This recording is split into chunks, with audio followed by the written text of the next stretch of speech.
and checking the internal condition of the phone, it does look like it is in relatively good shape. Doesn't appear to have too much dust penetration, just a little bit of light dust penetration.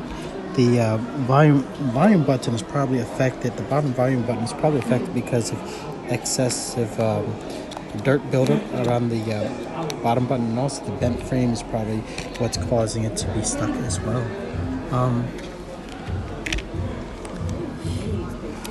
Frame is indeed bent, so we're gonna have to quote the price on bending the frame back, straightening up the frame, and also replacing the